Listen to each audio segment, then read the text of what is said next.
تو جی محمد بلال، آپ ہمیں نعت رسول مقبول صلی اللہ علیہ وسلم سنائیے۔ اللہ علیک یا رسول اللہ وسلم علیک یا حبیب اللہ۔ حال دل کس کو سنائیں، آپ کے ہوتے ہوئے حال دل کس کو سنائیں، آپ کے ہوتے ہوئے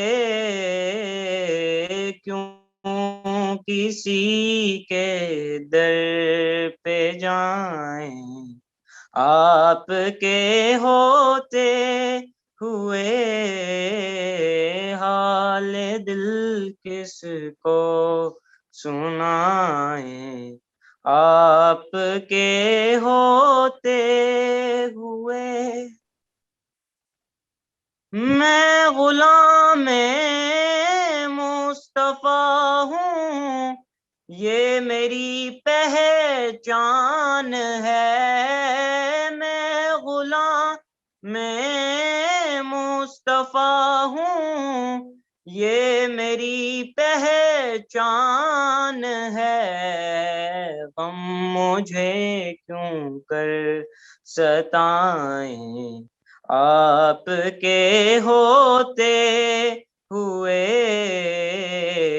غم مجھے کیوں کر ستائیں، آپ کے ہوتے ہوئے حال دل کس کو سنائیں، آپ کے ہوتے ہوئے۔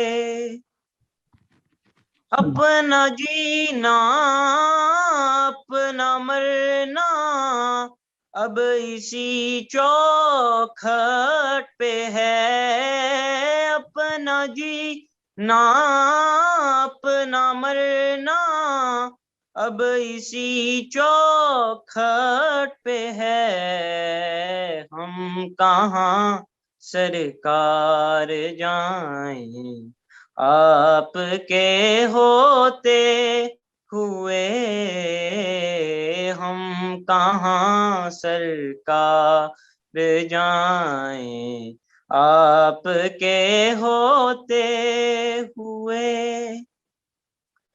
کون ہے الطاف اپنا حال دل کس سے کہیں، کون ہے الطاف اپنا حال دل کس سے کہیں، زخم دل کس کو دکھائیں، آپ کے ہوتے ہوئے حال دل کس کو سنائیں، آپ کے ہوتے ہوئے کیوں کسی کے در پہ جائیں، آپ کے ہوتے ہوئے ہم کہاں سرکار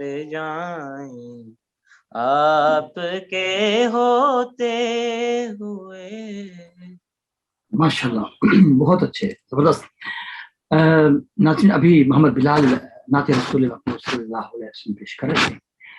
وہ خوش نصیب والدین ہوتے ہیں جو اپنے بچوں کی تربیت اس انداز سے کرتے ہیں، دین کے حوالے سے کرتے ہیں، اس طرح سے بچوں کو کرتے ہیں کہ وہ حافظ بن جاتے ہیں، وہ قاری بن جاتے ہیں، اچھے نعت خوان بن جاتے ہیں۔ اس لیے ناظرین، بچوں کی تربیت میں کسی طرح کی کمی نہیں ہونی چاہیے، وہ نہ صرف دین کے بلکہ ملک کے بھی ایک سرمایہ بن جاتے ہیں۔ پروگرام کو آگے بڑھاتے ہیں اور ہم اس موضوع کی طرف آتے ہیں جو عاشورہ کے حوالے سے ہے، جس میں بہت سی تاریخیں ہیں، بہت سے واقعات ہیں، خاص طور پر یوم عاشور اور پھر کربلا کے حوالے سے ایسی چیزیں ہیں جو آج ہم چاہتے ہیں کہ انہیں اچھے انداز سے آپ تک پہنچائیں. اور اس سلسلے میں ہم نے آج دعوت دی ہے پروفیسر حافظ محمد سعید رضا بغدادی صاحب کو. سر آپ کا بہت بہت شکریہ, آپ نے ہمیں جوائن کیا. جی موسٹ ویلکم. ماشاء اللہ, بہت شکریہ. سر آپ مرکزی شعبہ کورسز قرآن پاک کی ترویج و اشاعت کے علوم میں اس کو لیڈ کرتے ہیں, اور بلکہ پورے ڈپارٹمنٹ آپ کے پاس ہے. قرآن فہمی, قرآنی علوم, تدریس, ترویج, عربی گرامر پر اور حدیث مبارکہ, علوم حدیث پر, آپ کو علوم قرآن پر اسپیشلائز ہیں اور دسترس حاصل ہے. آپ نے گریجویشن ماسٹرز وغیرہ کی ہے اسلامک اسٹڈیز میں, عربک بھی ٹیچ کرتے رہتے ہیں. گریجویشن آپ نے عراق بغداد سے حاصل کی, اسلامیہ یونیورسٹی بغداد سے, اور پھر اس لیے آپ کا نام جو ہے وہ بغدادی بھی ہے.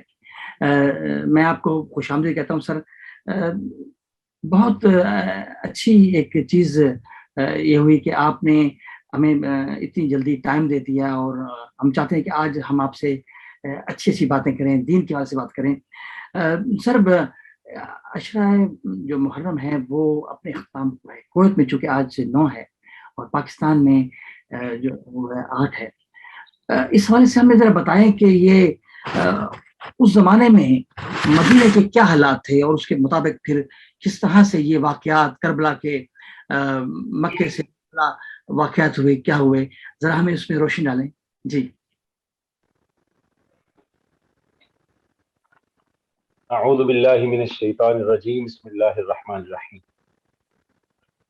نحمدک یا من ترنمت بثنائہ برق اللسان وتغنمت بتحلیلہ عنادیل الکیان, والصلاة والسلام علی اشرف الخلق والمرسلین وعلی آلہ النبی الامین المکین الحنین الکریم الرؤوف الرحیم. شاہ است حسین, پادشاہ است حسین, دین است حسین, دین پناہ است حسین, سر داد نہ داد دست در دست یزید, حقا کے بنائے لا الہ است حسین. محترم المقام جناب طارق صاحب, میں آپ کا شکر گزار ہوں, اور آپ کے چینل خلیج ٹائم کا اور ووک میڈیا کی پوری انتظامیہ کا, کہ جنہوں نے محرم الحرام کے اس پہلے عشرہ کے حوالے سے اور واقعہ کرم و بلا کے حوالے سے آج اس انتہائی اہم پروگرام میں مجھے گفتگو کرنے کا موقع فراہم کیا. اس پر جتنا بھی شکر ادا کروں آپ کا کم ہے, اور اس کے ساتھ ساتھ پھر آپ کو دل کی اتھاہ گہرائیوں سے مبارکباد بھی پیش کرنا چاہتا ہوں. میں کچھ عرصہ سے آپ کی ایکٹیویٹیز کو فالو کر رہا ہوں, اور میں نے دیکھا ہے کہ ماشاء اللہ تعالی آپ بڑی تندہی کے ساتھ, بڑی محنت اور لگن کے ساتھ اسلامی قدروں کے احیاء کے لیے اور مسلم امہ کے تشخص کو بحال کرنے کے لیے گاہے بگاہے مختلف عناوین کے تحت پروگرام کرتے رہتے ہیں. تو اس پر تو جتنا میں آپ کو مبارکباد پیش کروں وہ کم ہے. محترم طارق صاحب, یہ جو عشرہ محرم ہے, اس حوالے سے آپ نے پوچھا ہے اور بات شروع کی ہے کہ مدینہ طیبہ کے حالات اس وقت کیا تھے جب یہ واقعہ رونما ہوتا ہے. ہم بات یہاں سے شروع کریں گے کہ جب یہ ماہ محرم آتا ہے اور اس کا چاند طلوع ہوتا ہے, تو یہ اپنے ساتھ رنج و الم, گریہ وزاری اور اشک زاری اور حزن و علم کی کیفیات ساتھ لے کر آتا ہے. اور کیوں نہ ہو, یہ وہ ماہ عظیم ہے کہ جس میں اور تو بہت سارے تاریخی واقعات رونما ہوئے ہیں جب سے انسانیت وجود میں آئی ہے, آدم علیہ السلام سے لے کر آج کے دن تک. مگر ایسا واقعہ جس نے خود محرم کو ایک اپنی الگ پہچان دی، وہ واقعہ کرب و بلا ہے۔ ہم تیزی سے چل لیں گے اپنے پروگرام کے ساتھ تاکہ اپنے آڈینس کو زیادہ سے زیادہ مواد اور معلومات اس موضوع کے حوالے سے میسر آ سکیں۔ یہ محرم الحرام اور سیدنا امام علی مقام کی جو شہادت ہے، اس کو آقا علیہ الصلوۃ والسلام نے بہت پہلے بیان فرما دیا، اور آقا علیہ الصلوۃ والسلام نے ارشاد فرمایا تھا، ایک دفعہ آقا علیہ الصلوۃ والسلام کے سینہ اقدس پہ حضرت امام حسین علیہ السلام چڑھ کے کھیل رہے تھے، تو شہزادے حسین جب کھیل رہے تھے تو سیدنا جبریل امین علیہ السلام آئے اور انہوں نے آ کے یہ خبر دی کہ یا رسول اللہ علیہ الصلوۃ والسلام، آپ کے اس نواسے کو آپ کی امت شہید کر دے گی، اور یہاں تک بتا دیا کہ جب شہید کر دے گی تو علی ارض العراق یقال لہا کربلا، وہ ارض عراق ہوگی، سرزمین عراق ہوگی، اور وہاں پہ جس جگہ پر شہید کیا جائے گا آپ کے نواسہ کو، اس جگہ کا نام کرب و بلا ہوگا۔ اور پھر انہوں نے یہ بھی کہا کہ اے اللہ کے نبی، اگر آپ کہیں تو میں آپ کو اس جگہ کی مٹی لا کے دوں۔ ایک روایت میں آتا ہے کہ آپ نے زمین پہ ہاتھ مارا اور کربلا کی مٹی لا کے حضور کی خدمت میں پیش کر دی، اور ایک جگہ پہ ہے کہ ایک شیشی مٹی کی آقا علیہ الصلوۃ والسلام کی بارگاہ میں پیش کر دی اور کہا کہ یہ کرب و بلا کی مٹی ہے۔ پھر ایک اور روایت ہے، آقا علیہ الصلوۃ والسلام کے پاس بارش کا فرشتہ تشریف لاتا ہے، اور روایت میں ہے کہ اس سے پہلے وہ فرشتہ کبھی نہ آیا تھا، وہ پہلی دفعہ اس کو آقا علیہ الصلوۃ والسلام سے ملاقات کا شرف حاصل ہو رہا ہے۔ اور آقا علیہ الصلوۃ والسلام ام سلمہ رضی اللہ تعالی عنہا آپ کے کشانہ اقدس میں ہیں، اور آپ نے فرمایا کہ ام سلمہ، میں اندر حجرہ پاک میں ہوں تو میری خلوت کا خیال کرو اور کسی کو اندر مت آنے دینا۔ آپ پردہ گرا دیتی ہیں، اچانک کیا دیکھتی ہیں کہ حضرت امام حسین علیہ السلام ابھی چھوٹے بچے ہیں، آپ بس کسی طریقے سے راستہ پا کے آقا علیہ الصلوۃ والسلام تک پہنچ جاتے ہیں۔ حضور علیہ الصلوۃ والسلام کے دوش مبارک سے ہوتے ہوئے حضور کے کندھے مبارک پر جب پہنچتے ہیں، آپ کی پشت کی طرف سے آپ کے دوش مبارک پر، تو وہ بارش کا فرشتہ آ کے کہتا ہے کہ یا رسول اللہ علیہ الصلوۃ والسلام، حضور سلام عرض کرتا ہے حضور کی بارگاہ میں اور آ کے کہتا ہے، حضور آپ کو اپنے اس شہزادے سے بہت پیار ہے؟ آقا علیہ الصلوۃ والسلام فرماتے ہیں، ہاں بہت پیار ہے۔ اور جب یہ بات ہوتی ہے تو آقا علیہ الصلوۃ والسلام سیدنا امام حسین علیہ السلام کے چہرہ پاک کے بوسے لینا شروع کر دیتے ہیں۔ تو وہ فرشتہ کہتا ہے کہ اے اللہ کے نبی، آپ کے اس نواسے کو آپ کی امت شہید کر دے گی۔ تو یہ مختلف روایات ہیں جو طارق صاحب ہمیں ملتی ہیں کہ آقا علیہ الصلوۃ والسلام نے، یہ وہ عظیم شہادت اور ایک منفرد شہادت ہے کہ شہید کو ابھی مرتبہ شہادت ملا نہیں ہے، ابھی اس کا بچپن ہے، اور اس نے جا کے 56-57 سالوں کے بعد یہ مرتبہ شہادت پہ فائز ہونا ہے، اور بچپن میں ہی آقا علیہ الصلوۃ والسلام اس کی شہادت کی خبر دے رہے ہیں۔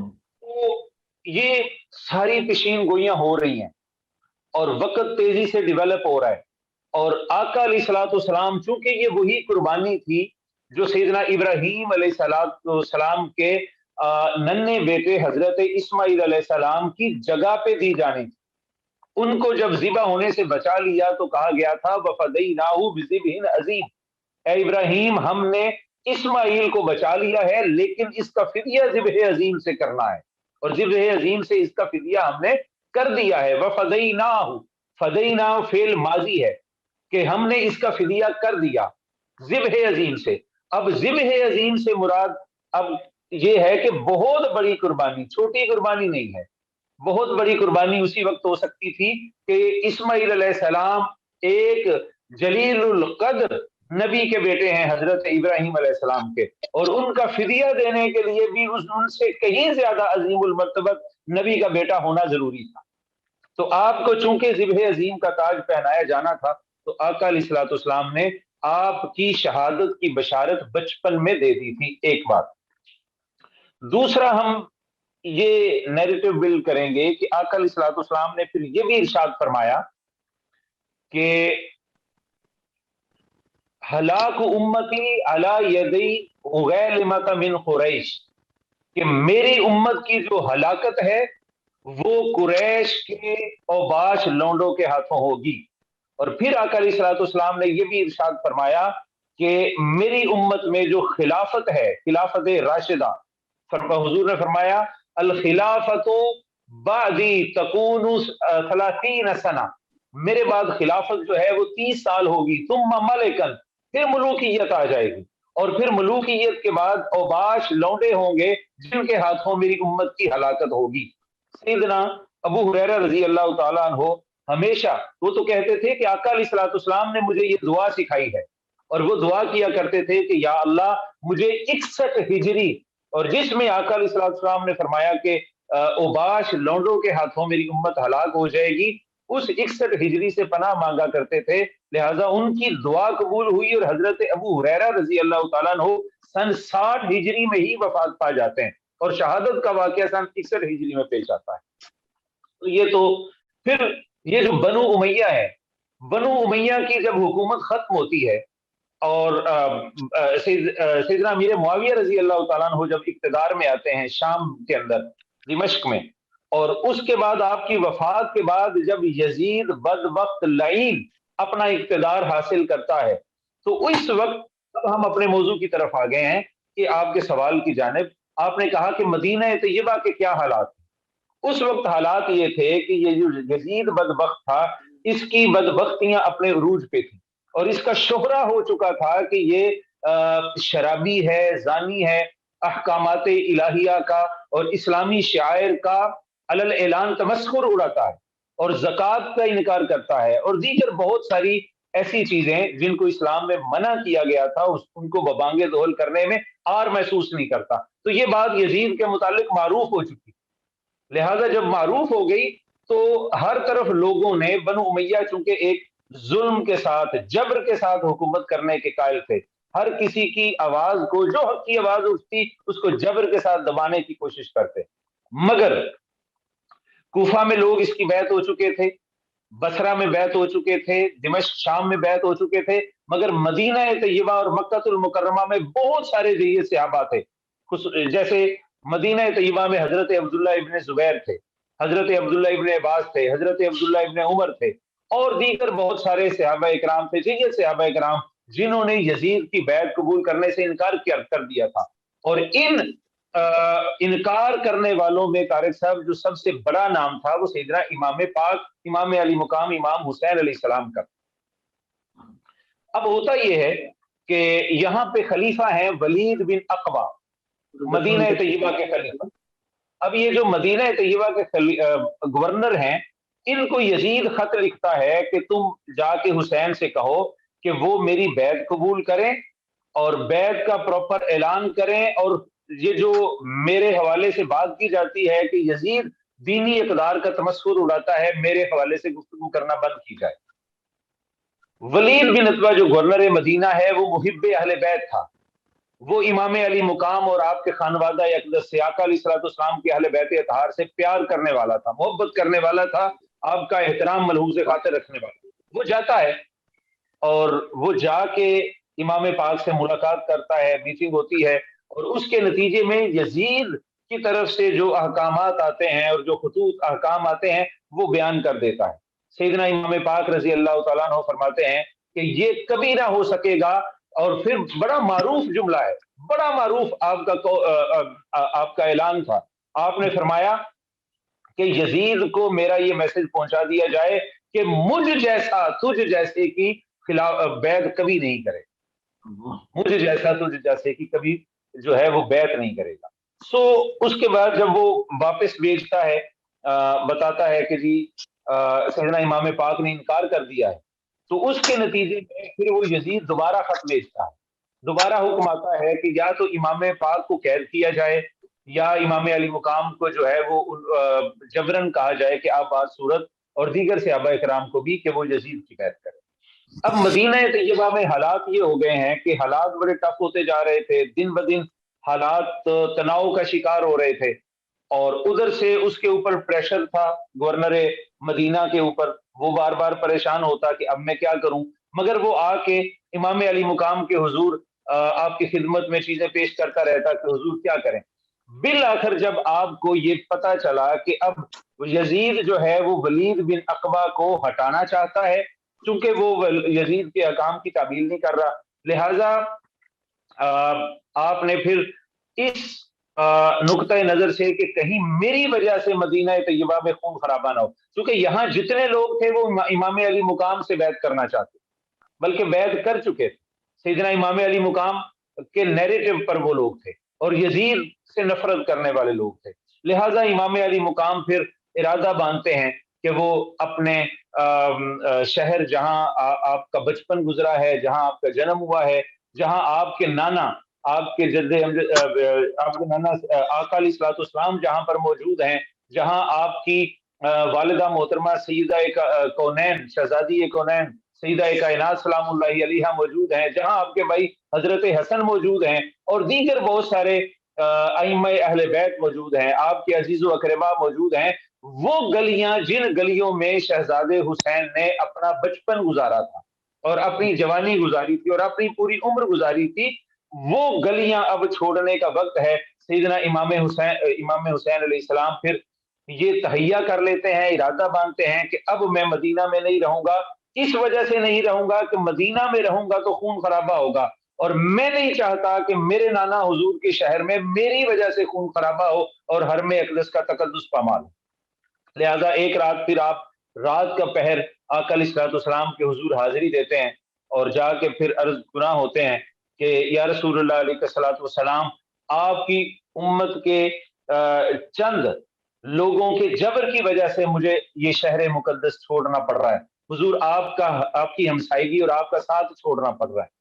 اور پھر وہاں گئے، پھر اس کے بعد پھر روتے رہے، عرض گزار ہوئے، پھر اپنی اما جان سیدہ کائنات کے مزار اقدس پہ حاضر ہوتے ہیں، وہاں جا کے آپ کے حضور یہ استغاثہ پیش کرتے ہیں، عرض گناہ ہوتے ہیں کہ اما جان مجھے آپ کی قربت چھوڑنا پڑ رہی ہے۔ الغرض رات بھر یہی قصہ رہا کہ آپ کبھی اپنے نانا حضور کے پاس جاتے، کبھی سیدہ کائنات کے دربار اقدس پہ جاتے، اور کبھی بھائی حسن کے پاس جاتے اور دیگر اعزاء و اقربا کے جو قبور اور مزارات تھے ان پہ جاتے اور جا کے یہ بات کی، اور رخصت ہو کر بوجھل دل کے ساتھ پھر اپنے چند جو ساتھ جانثاران امام اہل بیت تھے ان کے ساتھ ان کو لے کے تو مکہ پاک روانہ ہو جاتے۔ تو یہ میں نے تھوڑا سا نقشہ کھینچا ہے اس دور کا کہ جس دور سے آقا علیہ الصلوۃ والسلام نے نشاندہی فرمائی کہ یہ خلافت ہوگی 30 سال، اس کے بعد ملوکیت ہوگی، اور ملوکیت میں پھر حضور نے فرمایا کہ اوباش لونڈے جو ہیں وہ ان کے ہاتھوں میری امت کی ہلاکت ہوگی۔ لہٰذا وہ یہی دور شروع ہوتا ہے جب یزید لعین بدبخت تخت سنبھالتا ہے، اور اس کے بعد پھر وہ اپنے اقتدار کو طول دینے کے لیے پھر سیدنا امام حسین علیہ السلام جیسی پاکیزہ ہستی کے اوپر بھی جبر ناروا کرنے سے باز نہیں آتا، تو ناچار پھر سیدنا امام حسین علیہ السلام کو مدینہ چھوڑنا پڑتا ہے۔ زبردست، ماشاء اللہ آپ نے تاریخ کے اوراق کو دہرایا ہے۔ حافظ صاحب، میں آپ سے بہت اچھا لگ رہا ہے گفتگو کرتے ہوئے، اور جو ہمارے ناظرین اس وقت تقریباً 150 سے زیادہ ممالک میں ہمارا یہ پروگرام دیکھتے ہیں، اور یقیناً آپ کی باتوں کو سن کے کچھ نہ کچھ انہیں علم حاصل ہوتا رہے گا۔ میں یہ کہنا چاہتا سر کہ شہدائے کربلا جو ہیں ان کو دین اسلام کے حوالے سے آپ کس طرح سے دیکھتے ہیں؟ میں یہ خواہش رکھتا ہوں کہ آپ کا سوال کا جواب بھی یہی ہے اور میرا ارادہ بھی یہی تھا کہ میں یہاں سے لے کے چلوں بات۔ سیدنا امام علی مقام جب وہاں سے نکلے ہیں، مکہ مکرمہ تشریف لائے، اور مکہ مکرمہ میں چند ماہ ٹھہرنے کے بعد وہاں سے چونکہ جو اہل کوفہ تھے ان کے بار بار خطوط آ رہے تھے، اور خطوط اتنے زیادہ تھے کہ ان سے کئی تھیلے بھر چکے تھے، اتنے خطوط تھے کہ وہ چاہ رہے تھے کہ آپ تشریف لائیں اور ہم آپ کی بیعت کریں، یزید کے خلاف پھر جو ہے نا اس پہ دباؤ ڈالا جائے کہ وہ باز آ جائے ایسے امور سے جن کو شریعت نے منع کیا ہے، لہذا وہ بھی منع۔ تو یہ حضرت امام حسین علیہ السلام مکہ پاک میں حج کے ایام میں جب بہت زیادہ دباؤ پڑ جاتا ہے تو اس وقت پھر آپ ارادہ فرما لیتے ہیں کہ وہ کربلا کی راہ لیں گے، اب کربلا کی راہ لینے کے لیے جب آپ نکلتے ہیں تو آپ کے ساتھ بہت سارے اور لوگ بھی نکلتے ہیں مکہ پاک سے. لوگ یہی تصور کچھ جید صحابہ کرام ہیں انہوں نے بات کی کہ حضور آپ تشریف نہ لے جائیں, یہ جو کوفی ہیں لا یوفی ہیں, لا یوفی کہتے ہیں کہ جس میں وفا نہیں ہوتی, یہ وفا ہرگز نہیں کریں گے. اب ان کی سرشت میں چلاکی ہے اور مکاری ہے, ہیلا سازی ہے, کہیں ایسا نہ ہو کہ آپ وہاں تشریف لے جائیں اور وہ جو آپ کی بیعت کرنے کا یا آپ کا ساتھ دینے کا یا آپ کے کندھے سے کندھا ملا کے آپ کے دست و بازو بننے کا جو وعدہ کر رہے ہیں اس سے وہ پیچھے ہٹ جائیں. لہذا آپ کہتے ہیں کہ چونکہ انہوں نے مجھے بلایا ہے کہ اعلائے کلمت الحق کے لیے میں ان کے ساتھ کھڑا ہوں, اب شرعی طور پہ مجھ پہ واجب ہو گیا ہے کہ میں ان کے پاس جاؤں اور جا کے اتمام حجت کروں. لہذا آپ وہاں سے نکلتے ہیں. بہت سارے لوگ ہیں جو آپ کے ہم رکاب ہو جاتے ہیں, ہم سفر ہو جاتے ہیں. چلتے چلتے ہوتا ایسے ہے کہ آپ سیدنا مسلم بن عقیل جو آپ کے چچا زاد بھائی ہیں آپ ان کو بھیجتے ہیں ایک میسنجر کے طور پر اور کہتے ہیں کہ بھائی جان آپ جائیں اور جا کے پتہ کریں کہ اہل کوفہ کے حالات کیسے ہیں. مسلم بن عقیل جو ہیں رضی اللہ تعالیٰ عنہ آپ کوفہ تشریف لاتے ہیں. جب کوفہ تشریف لاتے ہیں تو پورے اہل کوفہ ان کا بڑا گرم جوشی سے استقبال کرتے ہیں. ہزاروں کی تعداد میں, ہزار کی تعداد میں اہل کوفہ ان کی بیعت کر لیتے ہیں اور ان کو ہاتھوں پہ اٹھاتے ہیں. بشیر بن نعمان یہ گورنر تھا اس وقت کوفہ کا, حاکم تھا بشیر بن نعمان. یہ جو بشیر بن نعمان ہے یہ طارق صاحب یہ بھی اہل بیت اطہار کے پاؤں کی خاک کو آنکھوں کا سرما بنانے والا تھا. یہ بھی بڑی محبت اور احترام رکھتا تھا اہل بیت اطہار کے لیے, بڑا پیار کرتا تھا اور آپ کے مقام اور ادب اور آپ کی شان اور عظمت اور مقام کو سمجھتا تھا. لہذا بشیر بن نعمان کے ہوتے ہوئے بہت اچھے طریقے سے مسلم بن عقیل رضی اللہ تعالیٰ عنہ آپ کی ریسیپشن ہوتی ہے اور آپ کی گفتگو مختلف مواقع پہ ہوتی ہے. آپ ایک موومنٹ چلاتے ہیں, لوگ آ کے آپ کے ہاتھ میں بیعت کرتے ہیں. لہذا آپ اسی وقت حضرت امام مسلم بن عقیل جو ہیں وہ سید الشہداء سیدنا امام حسین علیہ السلام کو خط لکھتے ہیں کہ امام پاک آپ فوری کوفہ تشریف لے آئیں, یہاں حالات بہت سازگار ہیں اور یہاں کے لوگ آپ کے ساتھ کھڑے ہونے کے لیے اور اعلاء کلمت الحق بلند کرنے کے لیے بہت بےتاب ہیں, تو آپ فوری تشریف لائیں. یہ خط آپ کو وصول ہو جاتا ہے, آپ راستے پہ چل پڑتے ہیں. تو وہ جو یہاں یہ میں آپ کے آڈینس کو یہ بات بڑی امپورٹنٹ بتانا چاہتا ہوں کہ اس وقت یہ لوگ کم نہیں تھے, بہت بڑا قافلہ تھا اور رستے سے بھی مختلف بستیوں سے, دیہاتوں سے, علاقوں سے, شہروں سے لوگ حضرت امام حسین علیہ السلام کے ساتھ ملتے چلے جا رہے تھے. اور یہ سب لوگ وہ تھے جو یہ سمجھتے تھے کہ آگے حالات بالکل سازگار ہیں اور ہم امام کے حق میں, لہٰذا وہ بخوشی ان کے ساتھ جا رہے تھے کہ موافقت حالات میں موافقت ہے, کوئی پرابلم نہیں ہے. سیدنا امام مسلم بن عقیل کا خط آ چکا ہے, لہٰذا ہم راہی میں حضرت امام حسین علیہ السلام کے ساتھ جانے میں کوئی امر مانے نہیں تھا, انہیں کوئی خدشہ لاحق نہیں تھا. لہٰذا آپ چلتے ہیں, لیکن سفر کچھ ہی گزرا تھا کہ آپ کو پھر کوفہ کے حوالے سے پھر بالکل متضاد خبریں آنا شروع ہو جاتی ہیں. میں مختصر کرتے ہوئے اپنے ناظرین سے یہ بات شیئر کرنا چاہوں گا کہ نعمان بن بشیر کی جو خبر ہے کہ اس نے بہت اچھی ریسیپشن دی مسلم بن عقیل رضی اللہ تعالیٰ عنہ کو, اور آپ کے ساتھ آپ کے دو چھوٹے بچے تھے, حضرت اور حضرت محمد اور حضرت ابراہیم, محمد و ابراہیم دو چھوٹے بچے بھی تھے. تو بہت اچھی ریسیپشن دی ہے اور اہل کوفہ سارے ان کی بیعت کر چکے ہیں ہزار کی تعداد میں. یہ میسج پہنچتا ہے جا کے یزید کو. جب یزید کو میسج پہنچتا ہے تو وہ فوری طور پر حضرت نعمان بن بشیر کو معزول کر دیتا ہے اور ان کی جگہ پر ابن زیاد بدبخت لعین کو ان کی جگہ پہ حاکم بنا دیتا ہے. جب ابن زیاد کی تقرری ہوتی ہے اور ابن زیاد یہاں پہ پہنچتا ہے, اچھا یہ اتنا مکار اور خبیث شخص تھا ابن زیاد, یہ اپنے ناظرین کے ساتھ یہ بات بھی شیئر ہونی چاہیے کہ یہ یزید کا چچا زاد بھائی تھا, یزید کا بھائی تھا, یہ کسی ایک رشتے سے چچا زاد بھائی تھا اس کا. تو یہ بصرہ کا گورنر تھا, بصرہ کا حاکم تھا اور انتہائی سفاک تھا, قاتل تھا, بے رحم تھا, خبیث الفطرت تھا. یزید نے اس کو چنا اور اس کو کہا کہ بصرہ کی حکومت تو تمہارے پاس ہے ہی، میں تمہیں کوفہ کا بھی والی بناتا ہوں، وہاں اس شرط پہ جاؤ کہ امام حسین علیہ السلام اور اولاد بنی ہاشم اور ان کے جو رفقا ہیں ان کا کلا کما کرو۔ یہ پھر یزید یہ ابن زیاد جو ہے، اس کا پورا نام عبید اللہ بن زیاد ہے، یہ ابن زیاد یہاں آتا ہے۔ اب یہاں جب آتا ہے تو اس مکار نے ابھی کوفہ سے پیچھے ہی تھا کہ اس نے اپنا حلیہ سارا تبدیل کیا اور پھر چہرے پہ نقاب کیا۔ یہ حضرت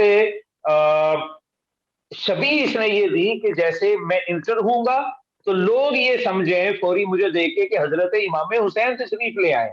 یہ دھوکہ دیا اہل کوفہ کو اس نے، تو اپنے حلیہ چینج کر کے اپنے چہرے کو چھپا کر جب یہ آیا ہے تو لوگ یہی سمجھتے رہے کہ امام تشریف لا چکے ہیں اور پہنچ گئے ہیں۔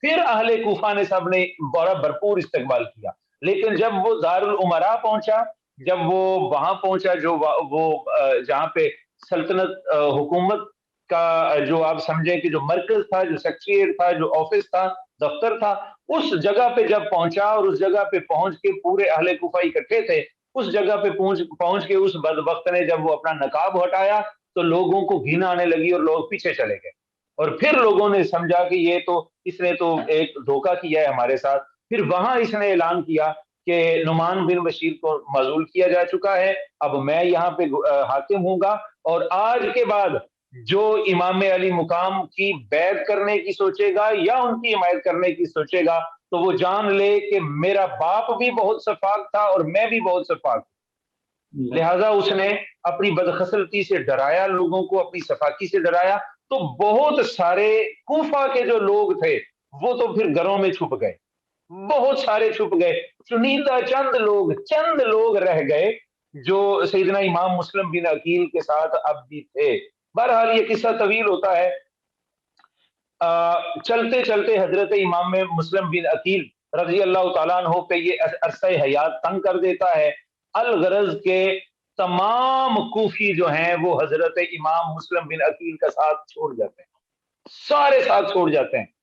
حضرت ہانی بن عروہ کے گھر آپ مہمان تھے، اس نے ہانی بن عروہ کو بلا کے ان کو بھی شہید کر دیا، اور بھی بہت سارے لوگوں کو شہید کر دیا، اور بالآخر حضرت امام مسلم بن عقیل رضی اللہ تعالیٰ عنہ کو بھی جام شہادت نوش کرنا پڑا اس بدبخت کے ہاتھ۔ جب یہ واقعہ ہوتا ہے اس کے ساتھ پھر خبر پہنچتی ہے، اور پھر آپ کے دونوں بیٹے محمد و ابراہیم، وہ بڑا دردناک واقعہ ہے، آج وقت نہیں ہے کہ ہم اس پہ تفصیل سے گفتگو کریں، وہ ان دونوں کی بھی شہادت ہو جاتی ہے۔ جب ان دونوں بیٹوں کی شہادت ہوتی ہے، ادھر امام راہی کربلا ہیں، صوبے کوفہ چل رہے ہیں، راستے کے اندر ہی آپ کو خط مل جاتا ہے اور خبر مل جاتی ہے کہ مسلم بن عقیل رضی اللہ تعالیٰ عنہ کو شہید کر دیا گیا ہے۔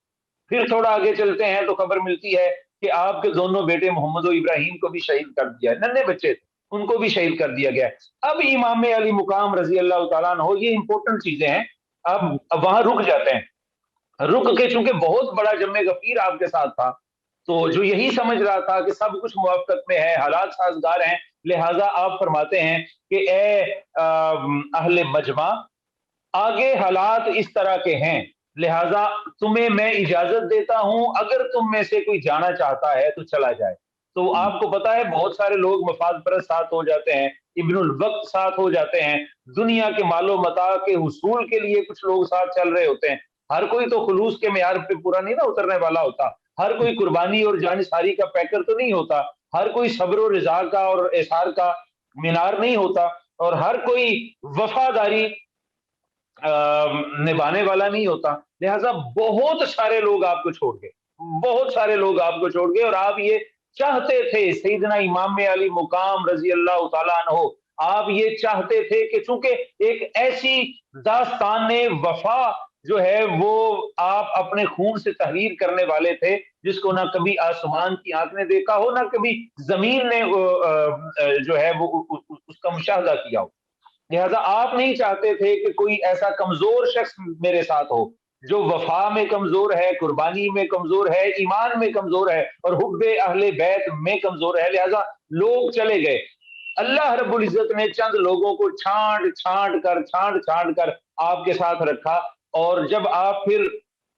ابھی راستے سے میں تھے تو ایک شاعر تھا فرزدق، بہت معروف شاعر تھا، وہ کوفہ سے آ رہا تھا، اس کی امام پاک سے ملاقات ہو جاتی ہے تو وہ امام پاک اس سے استفسار کرتے ہیں کہ فرزدق بتاؤ اہل کوفہ کے کیا حالات ہیں. وہ کہتا ہے امام علی مقام اہل کوفہ کے دل آپ کے ساتھ ہیں مگر ان بدبختوں کی تلواریں یزید کے ساتھ ہیں. تو اس نے احوال بیان کر دیا، اور اس سے پہلے حضرت امام مسلم بن عقیل اور بیٹوں کی شہادت کی خبر آ چکی تھی، لہذا آپ چل رہے ہیں، آپ صبح منزل چل رہے ہیں. اب یہ تاریخ میں آتا ہے کہ یا تو وہ 119 لوگ تھے ٹوٹل جو کربلا معلیٰ تک پہنچے، اور یا وہ لوگ جو تھے 135 یا 145 کا عدد بھی کہا جاتا ہے، جن میں سے 19 یا 21 جو تھے وہ اولاد بنی ہاشم یعنی اہل بیت اطہار، حرم پاک سے جن کا تعلق تھا، حرم نبوی صلی اللہ تعالی علیہ وسلم سے جن کا تعلق تھا، اور دیگر پھر بقیہ جانثاران تھے جس میں بہت سارے جید صحابہ کرام بھی تھے. اس میں سیدنا حبیب بن مظاہر بھی تھے، مسلم بن اوسجا بھی تھے، اور دیگر بہت سارے صحابہ کرام موجود تھے اس میں. بہرحال جب آپ کربلا سے کچھ فاصلے پر ہیں تو یہاں پہ ایک سپہ سالار ہے یزیدی فوج کا، اس کا نام تھا حر بن یزید الریاحی. حر بن یزید الریاحی جو بعد میں حضرت حر کے نام سے جانا جانے لگا جنہیں. یہ جو حر بن یزید الریاحی تھے، یہ اس کو ابن زیاد نے پھر بھیجا 1000 کی فوج دے کر کے جا کے آپ امام علی مقام کا راستہ روکیں، اور راستہ روک کے ان پر پھر یہ پیش کریں کہ وہ یزید کی بیعت کریں، اور بیعت نہ کرنے کی صورت میں انہیں قید کر کے کوفہ لایا جائے. وہ حر بن زیاد آتا ہے اور آ کے یہ بات کرتا ہے امام علی مقام سے. حر کہتا ہے کہ میں یہ چاہتا ہوں کہ یہ ابن زیاد کا حکم ہے، آپ اس کا حکم مانیں، یزید کی بیعت کریں. آپ نے کہا یہ ہو نہیں سکتا کہ جیتے جی کبھی یزید کی میں بیعت کر لوں. اس نے کہا پھر مجھے آپ کو گرفتار کرنے کا حکم ہے. تو آپ نے فرمایا حر میرے ساتھ کوئی ظلم و ستم کرنے کی کوشش نہ کرنا، میں آقا علیہ الصلوۃ والسلام کا وہ نواسا ہوں جس کو حضور علیہ الصلوۃ والسلام نے اپنے کندھوں پہ کھلایا ہے، جس کو آقا علیہ الصلوۃ والسلام نے اپنے دوش نبوت پہ سواری کروائی ہے، جس کی وجہ سے سجدے طویل کیے ہیں آقا علیہ الصلوۃ والسلام نے، اور جس کو آقا علیہ الصلوۃ والسلام اپنی زبان اقدس جن کے ہونٹوں سے مس کیا کرتے تھے. تو پیچھے ہٹ جاؤ. تو حر نے یہ کہا کہ آپ کیا چاہتے ہیں؟ آپ نے فرمایا کہ میں یہ چاہتا ہوں کہ تم مجھے واپس جانے دو. آپ نے اپنے قافلے کو واپس مڑنے کا حکم دیا. جب آپ نے اپنے قافلے کو واپس مکہ کی طرف مڑنے کا حکم دیا ہے تو اس حر بن یزید الریاحی نے دوسری طرف جا کر قافلے کو روک دیا، کہا کہ آپ واپس نہیں جا سکتے، آپ کے پاس واپسی کا آپشن نہیں ہے. تو یہاں پہ پھر حضرت امام علی مقام نے پھر یہ جملہ بولا. آپ نے فرمایا کہ اے حر تیری ماں تجھے روئے کہ تو آج نبی کے نواسے کا راستہ روک رہا ہے. اس پر حر نے کہا کہ اے حسین اگر آپ کے علاوہ کوئی شخص اور یہ جملہ کہتا اور وہ اس حالت میں ہوتا جس حالت میں آپ ہیں تو میں اسے کبھی نہ چھوڑتا، لیکن میں آپ کی ماں کا احترام کرنے والا ہوں، میں سیدہ کائنات کا نام بھی احترام سے لوں گا اور ان کے متعلق بات بھی احترام سے کروں. مورخین کہتے ہیں کہ یہی سیدہ کائنات کی شان میں جو اس نے یہ 2 کلمات کہے اور آپ کے احترام کو ملحوظ خاطر رکھا، اسی وجہ سے تقدیر نے اس کو پلٹا دیا اور وہ حالت کفری کہیں گے کہ امام علی مقام کے خلاف ضد میں آ گیا تھا اور آپ کو شہید کرنے اور قید کرنے کی درپے تھا. تو آقا علیہ الصلوۃ والسلام کی شہزادی پاک کا نام ادب اور احترام سے لینے کی وجہ سے اللہ رب العزت نے اس کا دل پھیر دیا، اور حر بن یزید الریاحی جو ہے وہ حضرت حر کے نام سے ملقب ہوئے اور پہلے شہید ہوئے کربلا میں، پہلے شہید ہوئے. بہرحال یہ وہاں پہ پڑاؤ ہو جاتا ہے. آگے جاتے ہیں تو پھر ابن سعد یہ ایک اور شقی القلب فوجی تھا، ایک سپہ سالار تھا جو کسی اور جگہ پہ جس کو حاکم جنگ لڑنے کے لیے دیلم ایک جگہ ہے جو سرحدی علاقہ تھا عراق کا، وہاں اس کو بھیجا جا رہا تھا اور اس کو لالچ دیا کہ رے علاقہ ہے، اس رے علاقے میں تمہیں باقی جگہوں کے ساتھ وہ سلطنت بھی تمہیں دے دی جائے گی. یہ ابن سعد جو ہے یہ 4000 لشکر کے ساتھ آتا ہے یہاں اپنے ناظرین کو یہ بتانا ضروری ہے کہ جب یہ کربلا میں یہ لوگ پہنچے ہیں تو کربلا میں یہ جیسے میں نے عرض کیا تقریباً 100 سے 135 کے قریب لوگ تھے، جن میں سے 72 افراد تو پھر وہاں پہ انہوں نے جام شہادت نوش کیا ہے۔ اچھا، اس سے پہلے جب سیدنا امام حسین علیہ السلام کا وہ راستہ روکتا ہے ہر، اور پھر آپ آگے چلتے ہیں وہاں رکنے کی بجائے، تو چلتے چلتے وادی نینوا آتی ہے۔ وادی نینوا میں وہ تھکا ہوا قافلہ رکنے کی کوشش کرتا ہے۔ جب آپ وہاں پہ رکتے ہیں تو کہا جاتا ہے، پھر آپ امام علی مقام نے پوچھا کہ یہ کون سی جگہ ہے، یہاں پہ بڑی وحشت ہو رہی ہے۔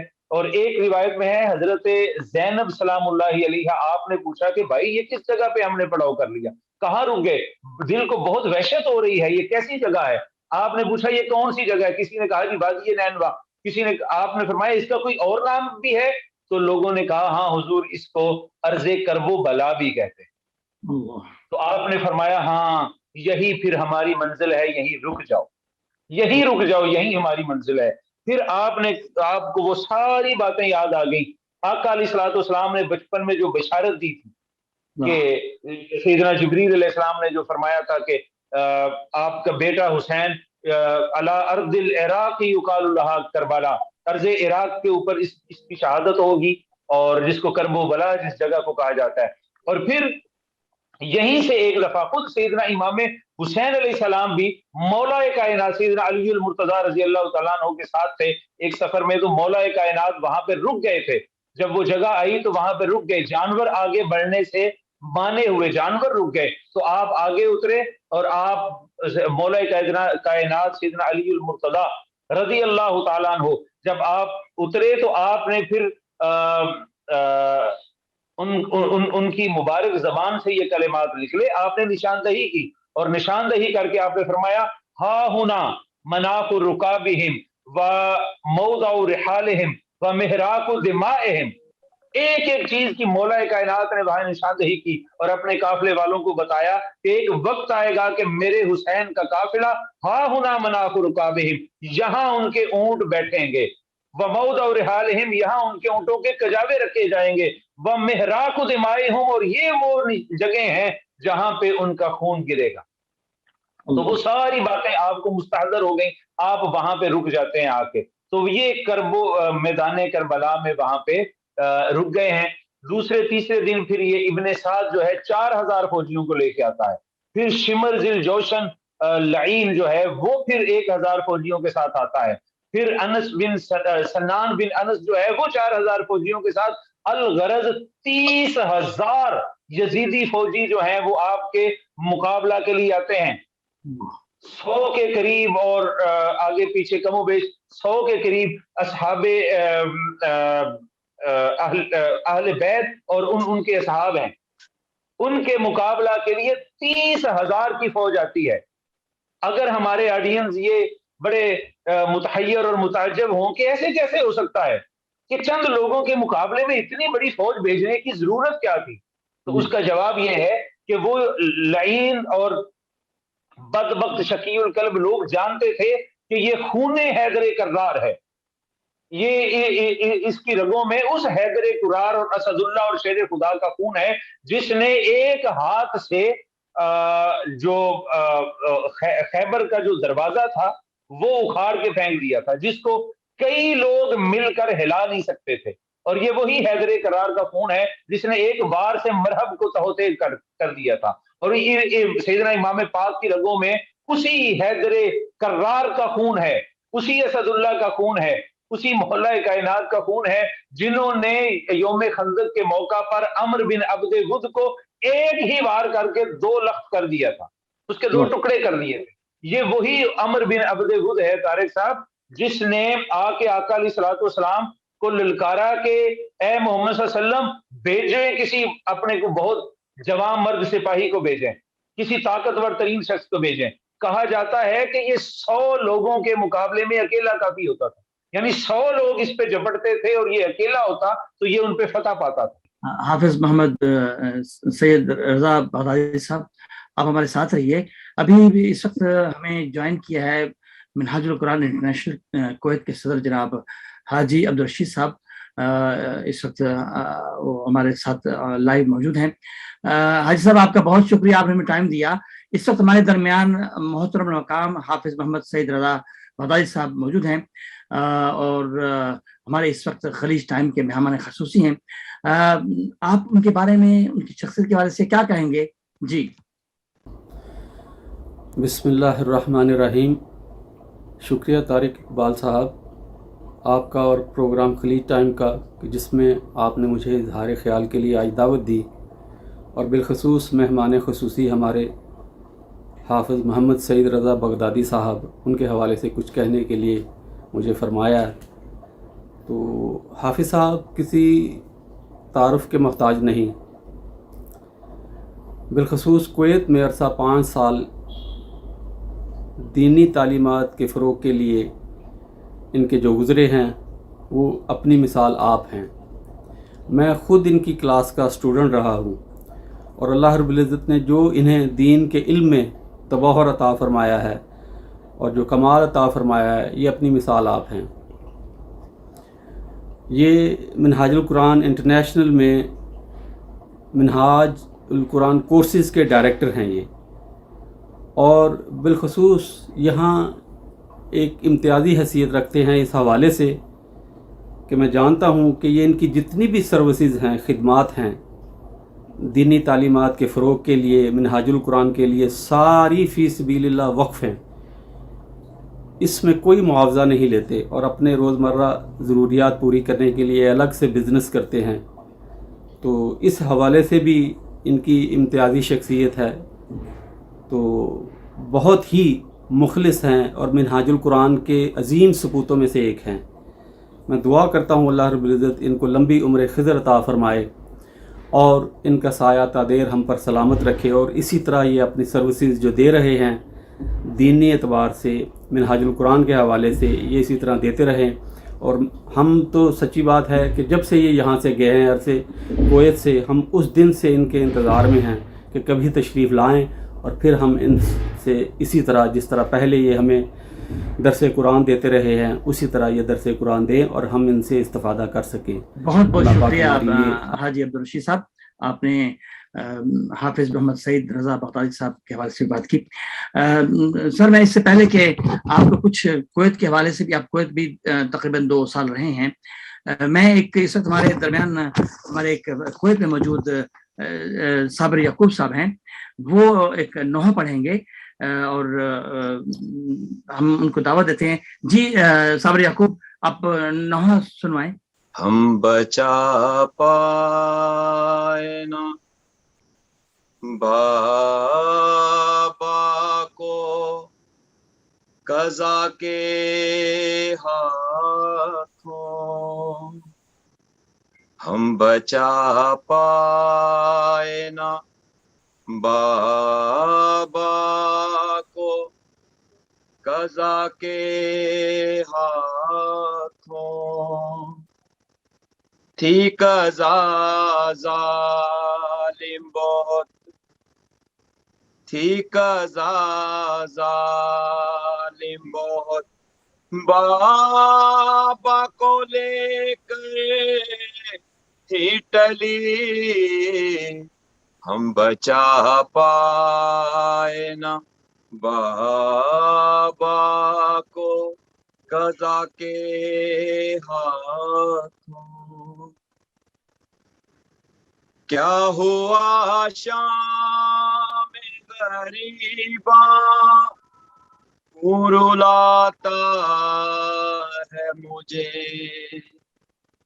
کیا ہوا شام غریباں رلاتا ہے مجھے، یاد آتا ہے وہ لمحہ، وہ شام کیسے ڈھلی، یاد آتا ہے وہ لمحہ، وہ شام کیسے ڈھلی، تھی قضا ظالم بہت بابا کو لے کر ہی ٹلی ہم بچا پائے نہ بابا کو قضا کے ہاتھوں.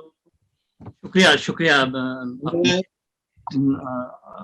اچھے انداز سے پڑھا.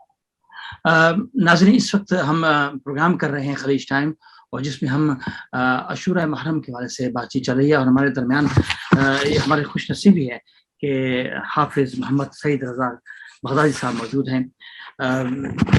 سر، میں آپ سے یہ پوچھنا چاہوں گا کہ پیغام کربلا کیا ہے، کیا دیں گے آپ؟ جی، پیغام کربلا کی اگر ہم بات کرتے ہیں تو ہمیں یہ دیکھنا ہے کہ یہ واقعہ اور سانحہ کیوں پیش آیا ہے. یہ واقعہ بیسیکلی حق اور باطل کے درمیان ایک جنگ کا نام ہے. یزید بدبختی کا نام تھا، یزید لوگوں پر جبر کرنے کا نام تھا، یزید قوم کا خزانہ لوٹنے کا نام تھا، یزید بد امنی کا نام تھا، یزید پھر دین کی قدروں کو پامال کرنے کا نام تھا. اور پھر حسین جو اس کے خلاف اٹھے ہیں تو حسین امن کے پیغمبر بن کے اٹھے ہیں، حسین دین کی بنیادیں دوبارہ سے استوار کرنے کے لیے اٹھے ہیں. اور جیسے کہا جاتا ہے کہ قتل حسین اصل میں مرگ یزید ہے. یہ پیغام ہے آج کے پروگرام کا کہ قتل حسین اصل میں مرگ یزید ہے. اسلام زندہ ہوتا ہے ہر کربلا کے بعد. پیغام آپ کے آڈینس کو یہی دینا چاہوں گا کہ خدا را دو چیزیں جو ہیں ان کو اپنائیں. پہلی بات جو ہے وہ ان اہل بیت اطہار کی محبت ہے. اس محبت کے بغیر ہمارا ایمان مکمل نہیں ہے. ہمیں آقا علیہ الصلوۃ والسلام کی قربت بھی نصیب نہیں ہوگی، اور پھر ہمیں آقا علیہ الصلوۃ والسلام کی قیامت کے روز شفاعت بھی نصیب نہیں ہوگی. آقا یہ امام صاحب تفسیر کشاف امام زمخشری فرماتے ہیں، اور امام رازی نے تفسیر کبیر میں لکھا ہے کہ ہر وہ شخص جو محبت اہل بیت میں مرتا ہے مات شہیدن، وہ اس کی موت شہادت لکھی جاتی ہے. تو محبت اہل بیت کو اپنائے. مغفور اللہ، وہ بخشا ہوا مرتا ہے. اور پھر کہا تائبن، وہ اس کی توبہ قبول ہو چکی ہوتی ہے. اور پھر کہا کہ مؤمنن مستکمل الایمان، اس ایمان کی حالت میں مرتا ہے کہ اس کا ایمان مکمل ہو چکا ہوتا ہے. اور پھر مبشرم بشرہ ملک الموت بالجنہ، ملک الموت اس کو جنت کی بشارت دیتا ہے. ثم منکر و نکیر، منکر اور نکیر قبر میں بھی اس کو جو ہے وہ جنت کی بشارت دیتے ہیں. تو اہل بیت اطہار کی جو محبت ہے اس کو اپنے اوپر لازم و ملزوم کریں، ان سے محبت رکھیں، ان سے ادب کا تعلق رکھیں، احترام کا تعلق رکھیں. اور محبت یہ ہوتی ہے، یہ طارق صاحب آپ تو عربی جانتے ہیں، من احب شیئا اکثر ذکرہ. عربی کا مقولہ ہے کہ جو جس سے جتنی محبت کرتا ہے اتنا ہی شدت کے ساتھ ان کا نام لیتا ہے، ان کے تذکرے کرتا ہے. تو محبت یہ ہے کہ ان کے تذکروں کو عام کیا جائے اور ان کا نام لیا جائے، ہر وقت ان کی یاد میں رہا جائے. اور دوسری بات، غم حسین کو اپنایا جائے اور فکر حسین پہ چلا جائے. غم حسین کو منایا جائے اور فکر حسین کو اپنایا جائے. صرف محبت کا دعویٰ کافی نہیں ہے. امام علی مقام نے محبت الہی میں اپنی جان تک دے دی ہے. اور یہاں حال یہ ہے کہ ہم غم حسین کی بات تو کرتے ہیں، فکر حسین کو اپنانے کی کوشش نہیں کرتے. تو میسج یہ ہے کہ خدا کے لیے آج کے دور کے یزید کو بھی پہچانے اور یزیدیت کو بھی پہچانے. آج کا یہ جو سسٹم ہے، جو نظام ہے ہمارے ملکوں میں رائج، یہ یزیدیت کا نظام ہے. اس یزیدیت کے نظام کے خلاف کھڑے ہونا اور اپنے دور کہ ان لوگوں کے ساتھ اور ان جماعتوں اور تحریکوں کے ساتھ کھڑے ہونا جو یزیدیت کے خلاف برسر پیکار ہیں، یہ امام حسین علیہ السلام اسی وجہ سے آپ نے وہ نمونہ شہادت اپنا پیش کیا ہے، اور یہی ان کے نقوش پاپ پہ چلنے کے مترادف ہے. تو میں یہ سمجھتا ہوں کہ آج ہمیں صف یزیدیت میں کھڑا ہونے کی بجائے صفوف حسینیت میں کھڑا ہونے کی ضرورت ہے. زبردست. اچھا حافظ صاحب، ہمارے درمیان دو بچوں نے آج حصہ لیا جو کویت میں مقیم ہیں. آپ بھی 2 سال تقریباً یہاں پہ رہے، اور کچھ یادیں ظاہر ہے کہ آپ کو کویت کے حوالے سے بھی ہوں گی. تو کوئی ایسا وقت آئے گا ہم دوبارہ انشاءاللہ ایک سیگمنٹ اور کریں گے جس میں کویت کی یادوں کے حوالے سے آپ سے باتیں ہوں گی، اور بھی بہت کچھ ہم کریں گے. اس وقت بلال جو ہیں وہ ہمارے بہت پیارے بچے ہیں، محمد بلال منیر، یہ منقبت پیش کریں گے. جی محمد بلال. صلی اللہ علیہ یا رسول اللہ وسلم علیکہ یا حبیب اللہ. آیا نہ ہوگا اس طرح رنگ و شباب ریت پر، آیا نہ ہوگا اس طرح رنگ و شباب ریت پر. گلشن فاطمہ کے تھے سارے گلاب ریت پر، گلشن فاطمہ کے تھے سارے گلاب ریت پر. جانے بطول کے سوا کوئی نہیں کھلا سکا، جانے بطول کے سوا کوئی نہیں کھلا سکا. قطرۂ آب کے بغیر اتنے گلاب ریت پر، گلشن فاطمہ کے تھے سارے گلاب ریت پر. عشق میں کیا لٹائیے، عشق میں کیا بچائیے، عشق میں کیا لٹائیے، عشق میں کیا بچائیے. آل نبی نے لکھ دیے سارے نصاب ریت پر، گلشن فاطمہ کے تھے سارے گلاب ریت پر. سے حسین آپ کو میں جو کہوں تو بے ادب، تر سے حسین آپ کو میں جو کہوں تو بے ادب. لم سے لبے حسین کو ترسا ہے آب ریت پر، لم سے لبے حسین کو ترسا ہے آب ریت پر. آیا نہ ہوگا اس طرح رنگ و شباب ریت پر، گلشن فاطمہ کے تھے سارے گلاب ریت پر. ماشاء اللہ، سبحان اللہ. پروفیسر حافظ محمد رضا بغدادی صاحب، آپ نے ہمیں ٹائم دیا. اس وقت بس آپ سے یہ اطلاع عرض کرنا تھا کہ اس وقت آپ کی جو طلبہ کی تعداد ہے وہ کتنی حد تک دنیا بھر میں ہو چکی ہے؟ شکر گزار ہوں، آپ نے بہت ہی اچھا سوال کیا ہے. بیسیکلی قرآنی تدریس کا جو یہ پروجیکٹ ہے جس کو شعبہ کورسز ڈیل کرتا ہے، اس کی دنیا بھر میں جو تعداد ہے بحمد اللہ تعالی وہ 3 لاکھ سے تجاوز کر چکی ہے. اور ان میں موسٹلی وہ ہیں جنہوں نے علم التجوید پورا سیکھا ہے، پھر عربی گرامر سیکھی ہے، پھر قرآن پاک کی ٹرانسلیشن کی میتھڈولوجی سیکھی ہے، پھر اس کے ساتھ پھر انہوں نے قرات و تجوید بڑی تفصیل کے ساتھ سیکھی ہے، پھر تفسیر اور اصول تفسیر سیکھے ہیں، پھر حدیث اور اصول حدیث سیکھے ہیں. تو آل اراؤنڈ دا گلوب ہے ماشاءاللہ. تقریباً کوئی جیسے آپ کے آڈینس بھی آپ بتا رہے تھے کہ 150 کے قریب ممالک میں اس پروگرام کو دیکھا جا رہا ہے، تو کم و بیش اتنے ہی ممالک میں لوگ ہیں جنہوں نے اس پروگرام سے اکتساب فیض کیا. انشاءاللہ بہت بہت شکریہ. انشاءاللہ ہم آپ کو دوبارہ بھی دعوت دیں گے اور آپ قبول کیجیے گا.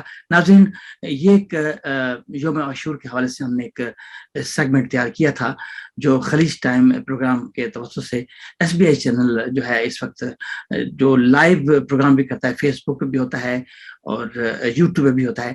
تو انشاءاللہ آپ کی فیڈ بیک ہمیں آنی چاہیے. آپ سب دوستوں کا بہت بہت شکریہ سر. اجازت دیجیے. اللہ حافظ.